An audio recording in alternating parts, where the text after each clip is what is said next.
So right now in the Athletic, Dane Brugler has a top 10 quarterback in the draft ranking. He has Trevor Lawrence, Zach Wilson, Justin Fields, Trey Lance, Mac Jones, Davis Mills, shout out Greater Atlanta Christian School, Kyle Trask, Ian Book, Kellen Mond, and Jamie Newman. Jake, any great opinions on that top 4 there? That seems to be where kind of the cutoff point for guys that people are really excited about is Trevor Lawrence, Zach Wilson, Justin Fields, and Trey Lance. There's a questions with all 3 of the guys behind Trevor Lawrence. Mm-hmm. Right? So you've got Wilson coming from BYU. Is his game going to translate to the NFL? I think Justin Fields is a physical specimen. When he came on his official visit to LSU, I thought he was like a pro coming back with an LSU guy, like coming to hang out. And he was 17 years old. I mean, he's got the look, he's got the skill set. Can he be consistent enough? I actually like his game a little bit better than others. And then when you look at Trey Lance, and you hate his numbers are wild. Yeah, they are. But you hate to group him with Carson Wentz because they went to the same school. Like, you try not to do that, but it's just a different level. I mean, I think that's fair to say. The FCS level is where he dominated, and we only got to see him in a showcase game against Central Arkansas this year. It was a one-game deal, and he actually didn't play great. And Central Arkansas is a good FCS team, but that's a big risk. That's like risk reward. He's young. He's not even 21 years old. He's right on the edge of 21 here. So, yes. Yeah, but the NFL is not a teaching league. Yeah. NFL is not a teaching. Fair. Coaches do not teach in the NFL. What about, I wonder if there's a spot that he could land in for a bit and try to grow a bit.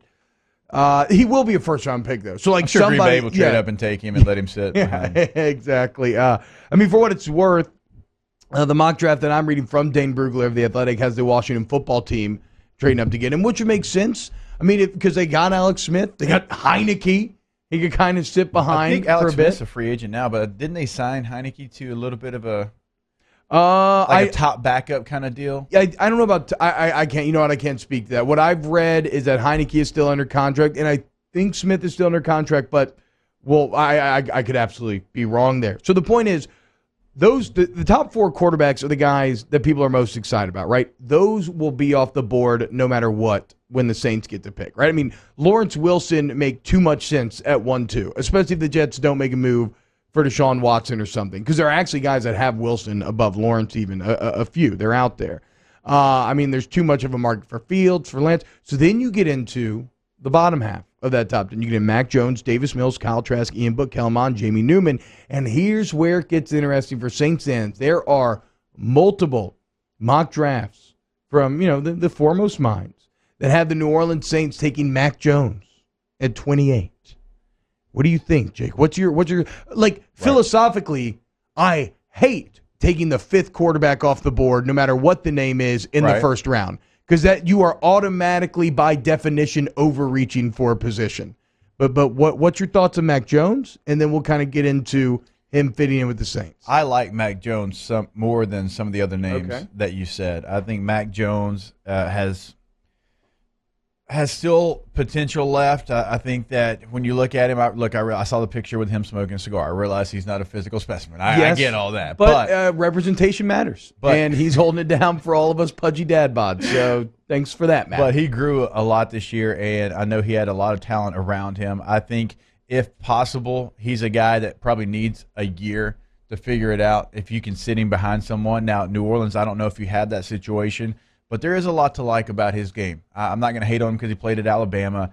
I like him better than I do right now some of the other guys because I've seen it at the highest level. I've seen him go against some elite defenders and torch them. And you can say, well, look who he had around him. Well, in the NFL, you're going to have the same kind of talent around you. You're going to have Jimmys and Joes, especially if you go to New Orleans. You'll have the same talent, but you also have the more talented defenders. I mean, he's going to be fascinating insight to me with what I always describe it. Alabama, the whole is greater than the sum of its parts. So you never quite know which Alabama player is going to sink or swim when they get on a more even playing field. So he'll have great talent around him offensively. He'll just be going against better talent. How do you feel about maybe his fit with the Saints specifically?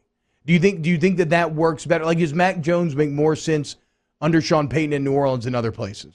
I think so. He's an accurate quarterback, right? He might not have the biggest arm, but in Sean's offense, you don't have to have it. You don't have to push it down the field 70 yards. That's not what they ask you to do, but you have to be accurate. You have to be able to complete the intermediate passes, the 12 to 18-yard passes, which he does very effectively. So I don't hate the pick. I don't know if he lasts at number 28. I'll be real honest with you, just because we're rolling off some of these names. I think NFL teams value Mac Jones a little bit more than some of the McShays and other people in the world. 15 to New England is kind of what I've been hearing. Oh, and kind of makes a lot of sense there for New England. But yeah, if the Saints got him, I wouldn't be upset. This is a guy that spent 4 years in college.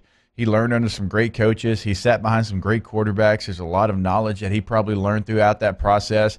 We saw he didn't take his ball and go home when he wasn't the starter. He didn't go transfer somewhere. He bet on himself. He was committed to Kentucky. Alabama came calling. He said, no, I'd rather go compete and try to win the job there. So fair. Mentality-wise, I think he's got a pretty good makeup.